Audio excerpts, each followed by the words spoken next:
And like I say, as far as looking underwater and doing underwater surveys, like there probably is even maps of what of the ground underneath the water that are ancient and old, probably crumbled to dust years ago. Because like I said, this used to just be a big ice planet for a while, and we actually there's colonies under there, and that's how the cities and the pyramids got down there. Is that people used to live down there underneath the ice, and probably even some modern day stuff like I say. I mean, I think some of it should have been like modern like dinos and stuff like that that worked off of steam things in the ground or something like that. Anyway, they're like those pyramids shouldn't just be pyramids. They should actually have stuff on them, or stuff in them, and maybe even dinos or whatever, although a lot of it probably got blown away. But there used to be like all kinds of little towns and cities and stuff underneath the ice. Probably got blown away by the nuclear test or whatever, but basically there used to be all kinds of communities under there when we had ice over our heads and stuff, and it was a long time ago.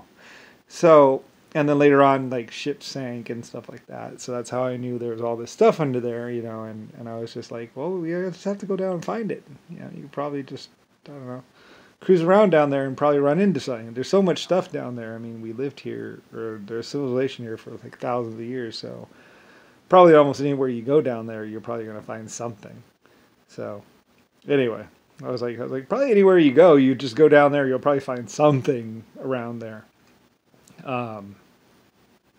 Because this used to be that used to live under the ice. So populations, they move around, but they don't really go away. So there's probably buildings and all kinds of stuff down there, or was anyway.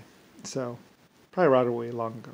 But anyway, although the cold water would tend to preserve it. So anyway, so that's how I knew there was gold and cities and pyramids and all kinds of stuff down there, because, well, we used to have a civilization here billions of years ago.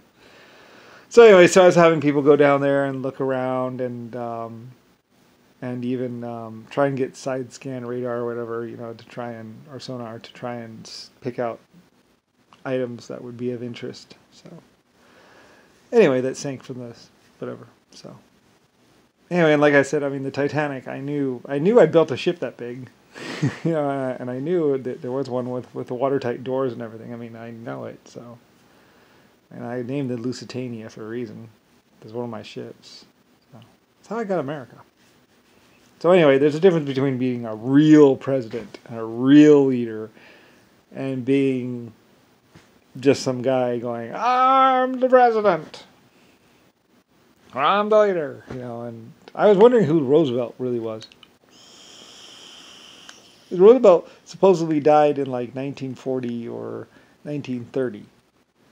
Or something like that. But Roosevelt was actually supposed to be around in whatever, so, because the Japanese had confirmed his death or something like that, and they had actually killed somebody that they thought was the president. But, I mean, there was, but then again, during World War II and other things, there's like 50 or 60 people running around Europe going, I'm the president, I'm the president, I'm the president.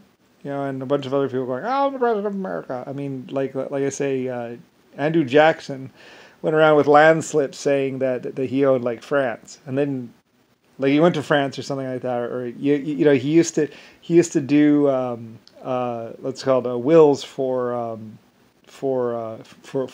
people that couldn't read, and then he would have them sign the will, and it would actually say land deed trust or whatever.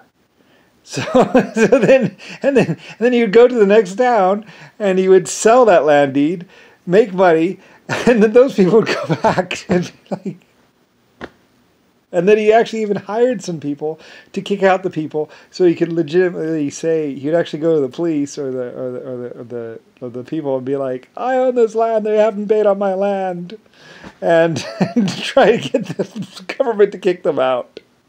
And then once we found out, they're like, no, you tried that already, enough. So anyway, eventually he had 50 children from women that because he was going around to women being like, look, I own this, see my land deed? And women would go and they would be going back to his place, back to his town or his city. And while they were on the way, he would rape them or have sex with them or something like that.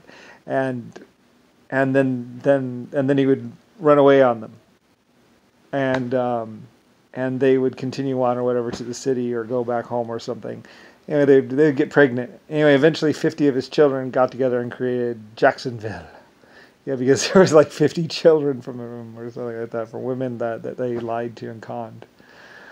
Anyway, he made some invitations for me for one of my get-togethers. And then he said, and they showed up at the get-together saying, "Oh, we're at my get-together." And they kicked him out or something like that. Anyway, he was basically just a liar, and he learned it in a print shop that my German set up, or my German, at a fort. He lied about, his sister and everything else too, and he was just some guy just trying to have sex or whatever, and he ended up stealing money or something, a lot of money, and he tried to say he owned the union or something like that. I mean, he would say anything, really. I mean, it was back in a time when there wasn't so much verification, but I still found out about him, so anyway. Anyway, though, I fired him and banned him and all that. And eventually I ended up investing in Jacksonville anyway. So, whatever. So, anyway. Oh, well. And some of his kids, I think, probably carried on in his whatever stay. Anyway, though, yeah. So, anyway, and I think the French kept on, like, he was trying to rape his sister, or his older brother tried to rape his sister. They originally found, actually, I'll put that in the